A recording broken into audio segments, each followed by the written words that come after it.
Preliminary hearing for Kouri Richins delayed.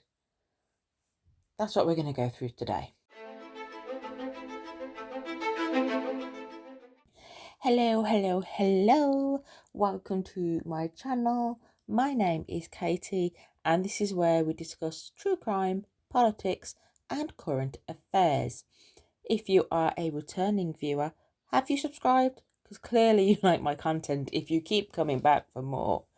But as you've seen from the thumbnail and from my intro, we're continuing the coverage of the Kouri Richins case. The case that just keeps on giving. So if you saw my previous video, you will know that the preliminary hearing date has been pushed back to June. That I found that out 2 hours after I finished editing and whatnot my last video, and I had to do a quick little image to tell you guys, but I did it and I was frustrated. But anywho, I may get over that. But we're going to discuss the delay in this one. And the preliminary hearing for Kouri Richins has been delayed after her attorney says that she will object to all exhibits. A Summit County courtroom was filled mostly by family members of Eric Richins, therefore a preliminary hearing for Kouri Richins, who is charged with murdering him. By the way, this comes from KSL.com. A few members of Kouri Richins' family were also in the courtroom on the opposite side, where benches were available. The hearing did not happen, however, after Kouri Richins' attorney, Sky Lazaro, announced her intentions to object to all 18 exhibits brought by prosecutors.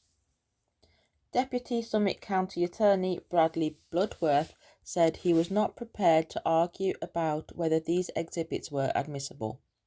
He said they had no advance warning, and instead it was kind of the opposite. He said, "Most of this is obvious to anybody that has practiced law for a moment." Ooh. District Court Judge Richard Mrazek said some of the ambiguity causing the delay was due to him not understanding the intentions of both the prosecution and defence. He said he would try to hold the hearing as quickly as possible because Kouri is in custody. "I need to move whatever I need to move to make this happen," Mrazek said. Okay, I'm going to jump in here. This is me, not KSL. So the Judge Mrazek, who we are a fan of over here on this channel, said that he did not understand the intentions of both the prosecution and the defence, and that caused some of the delays. Clearly, those lawyers are not lawyering properly then if the judge does not understand their intentions. I am no lawyer. I have no relevant qualifications, but that's what makes sense in my head, that a lawyer should be understandable by the judge. Anywho, we will carry on with KSL.com. Sky Lazaro, Kouri's attorney, said that she wanted to continue with the hearing though, and said her client had already waited a substantial amount of time. She wants to continue with the hearing even though she's going to object to everything. Okay, sure, fine. Anywho, back to KSL. Some of the exhibits are 1,102 statements, which are signed statements from witnesses that can replace an in-person testimony at the preliminary hearing stage of a case. If the judge does not agree to admit the 1,102 statements, it could mean that more witnesses will need to testify.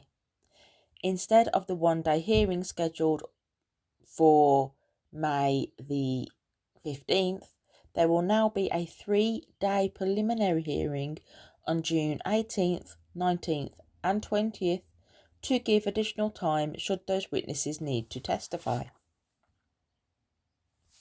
At the preliminary hearing, prosecutors need to prove there is enough evidence for the judge to order Kouri Richins to stand trial. Wow. 3 days. The whole point. Sorry, this is me speaking now, not KSL.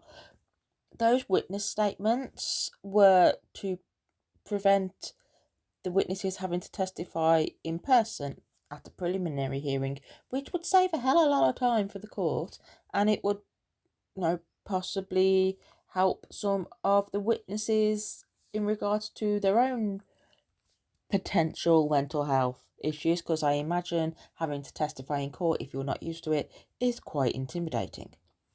But then again, from the other side, Kouri's team are trying to fight for her to stay out of prison.